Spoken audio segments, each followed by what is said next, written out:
Hello students, welcome to BRS study point. ఇంతకుముందు క్లాస్లో వికాసం యొక్క నియమాల గురించి తెలుసుకున్నాం కదా. ఈరోజు వ్యక్తి వికాసంపై అనువంశికత పరిసరాల ప్రభావం గురించి తెలుసుకుందాం రండి. వీడియో లాస్ట్ వరకు చూడండి. ఇది డిఎస్సిలో ఖచ్చితంగా వచ్చే టాపిక్ కాబట్టి స్కిప్ చేయకుండా లాస్ట్ వరకు చూడండి. ఎవరైనా డిఎస్సికి ప్రిపేర్ అవుతున్న మీ ఫ్రెండ్స్ ఉంటే వాళ్ళకి షేర్ చేయడం మాత్రం మర్చిపోకండి. ఫస్ట్, అనువంశికత అంటే ఏంటిది చూడండి. జన్మతః ప్రతి వ్యక్తి తన తల్లిదండ్రుల పూర్వీకుల నుండి వంశపారంపర్యంగా కొన్ని ప్రత్యేక లక్షణాలు వారి సంతానానికి సంక్రమించడాన్ని అనువంశికత అంటారు. ఇవి స్వతహా సిద్ధంగా పుట్టుకతోనే వస్తాయి. అండం శుక్రకణాల కలయిక వల్ల జైగోట్ ఏర్పడుతుంది. ఈ జైగోట్ సైటోప్లాజం అనే పాక్షిక ద్రవంతో నిండి ఉంటుంది. ఓకేనా. అండము శుక్రకణం కలిసినప్పుడు ఏర్పడే దానిని ఏమంటాము? జైగోట్ అని అంటాము. ఈ జైగోట్ ఏ ద్రవంతో నిండి ఉంటుందని చాలాసార్లు వచ్చిన బిట్ అండి, ఇది గుర్తుపెట్టుకోండి. ఈ ద్రవం సైటోప్లాజం అనే పాక్షిక ద్రవంతో నిండి ఉంటుంది. ఏం నిండి ఉంటుంది? జైగోట్. అర్థమైందా? జన్మతః ప్రతి వ్యక్తి అంటే ఒక వ్యక్తికి మనం అంటుంటాం కదా, నీ హెయిర్స్ మీ అమ్మలాగా ఉన్నాయి, నీ హెయిర్స్ మీ తాతలాగా ఉన్నాయి, నీ నోస్ మీ తాతలాగా ఉంది, నీ ఐస్ మీ నాన్నమ్మలాగా ఉంది, నీ ఐస్ మీ అమ్మమ్మలాగా ఉంది, నీ స్కిన్ కలర్ మీ మదర్ లాగా ఉంది, అలా అంటుంటాం చూడండి. వాయిస్ కానీ, హైట్ కానీ, ఐస్ కలరింగ్ కానీ, అట్లా కొన్ని మనకు పుట్టుకతోనే వస్తుంటాయి కదా. అవి అట్లా సంక్రమించడాన్ని అనువంశికత అని అంటాము. ఇవి పుట్టుకతోనే వస్తాయి. ఓకేనా.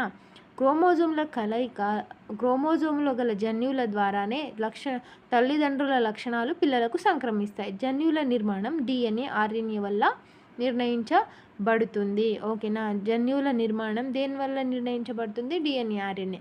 అయితే క్రోమోజోమ్లు ఎన్ని తెలుసా మీకు?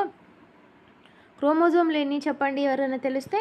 క్రోమోజోమ్లు 23 జతలండి. 23 జతలు. ఓకేనా. అయితే నెక్స్ట్ పాయింట్ చూద్దాం.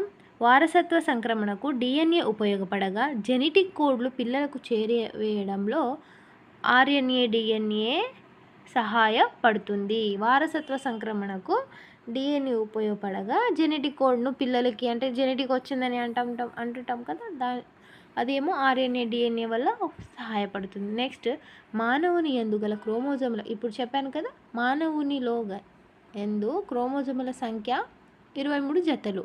ఆ 23 జతలలో 22 జతలు ఒకదానికొకటి సమరూపంగా ఉంటాయి.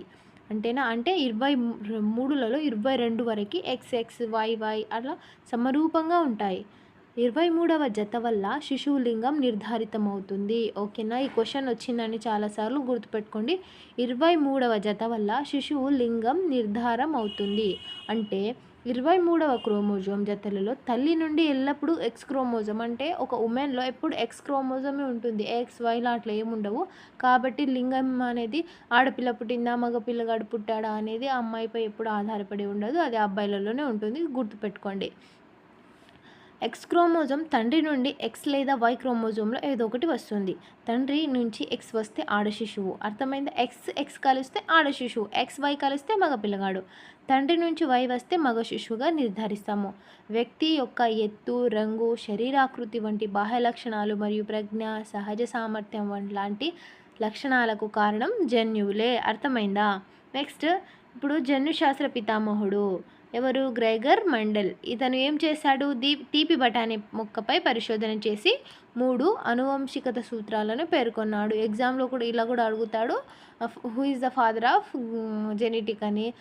అతను ఎన్ని సూత్రాలు కనిపెట్టాడు, ఏ మొక్కపై పరిశోధన చేశాడని కూడా అడుగుతారు. గుర్తుపెట్టుకోండి, అతను తీపి బఠానీ మొక్కపై పరిశోధన చేశాడు. అయితే ఫస్ట్ సూత్రం ఏమి ఇచ్చాడంటే సారూప్య సూత్రం. సారూప్య సూత్రం ఏమన్నాడు? ఒక జాతి సంతానానికి అదే రూపాన్ని పోలిన సంతానం జన్మించడం.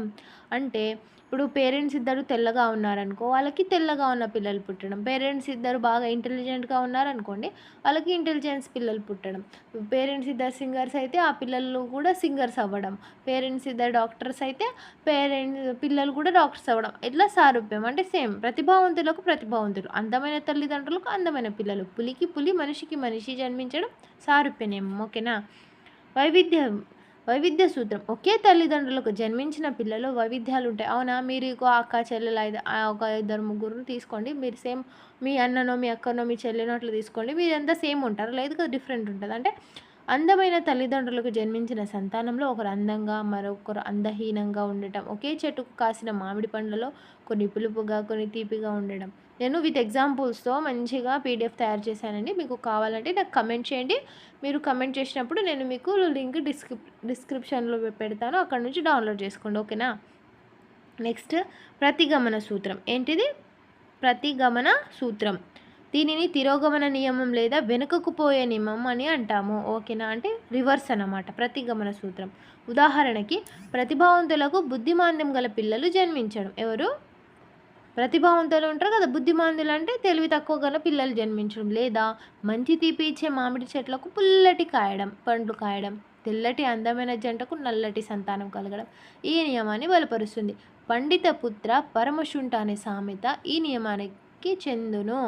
అంటే పండిత పుత్ర పరమశుంఠ. శుంఠ అంటే దేనికి పనికి రాకుండా ఉంటారు కదా వాళ్ళని. పండితుడు అంటే బాగా తెలివైన వాడు అట్లా అన్నమాట. పండిత పుత్ర పరమశుంఠ అని ఈ సామెతకు చెందింది. ఏ సామెతానికి? ప్రతిగమన సూత్రం. చెప్పండి, గ్రేగర్ మెండల్ ఎన్ని సూత్రాలు ప్రతిపాదించాడు? 3 సూత్రాలు పేర్కొన్నాడు. ఒకటోది సారూప్యం. సారూప్యం అంటే ఏంది? సేమ్ అంటే అందంగా ఉంటే అందంగా పుట్టడం, మనిషికి మనిషి, పులికి పులి, తెలివిగా ఉంటే తెలివిగా పుట్టడం, అది సారూప్యం. వైవిధ్యం ఏంది? ఒకే పేరెంట్స్కి పుట్టిన పిల్లల్లో డిఫరెన్స్ ఉండడం. థర్డ్ది ఏంటి? తిరోగమనం లేదా ప్రతిగమనం. దానిని ఏమనాలి? మొత్తానికి ఆపోజిట్ అన్నమాట. ఎట్లా? తీయటి పండ్లకి చెట్టుకి పుల్లటి మామిడి పండ్లు కాయడము, మామిడి పళ్ళకి పుల్లటివి కాయడం, తెల్లని అందమైన జంటకు నల్లటి సంతానం కలగడం, అట్లా ఆపోజిట్ అన్నమాట. మొత్తానికి ఆపోజిట్. ఈరోజు ఇంతే అండి క్లాస్ నచ్చితే లైక్ చేయండి, షేర్ చేయండి, సబ్స్క్రైబ్ చేయడం మాత్రం మర్చిపోకండి. అలాగే మీ ఫ్రెండ్స్కి షేర్ చేయండి. ఇంకో విషయం ఏమిటంటే, నెక్స్ట్ మీరు నాకు ఎంత సపోర్ట్ చేస్తే నేను అంత మంచి మంచి క్లాసెస్ మీకు తీసుకొని వస్తాను. ఇంకా నెక్స్ట్ క్లాస్లో కలుసుకుందాం. అంతవరకు బాయ్. నెక్స్ట్ క్లాస్లో మనం అనువంశికతావాదుల గురించి మీకు బెస్ట్ ట్రిక్తో చెప్తాను. ఖచ్చితంగా చూడండి. అంతవరకు ఉంటానండి. బాయ్.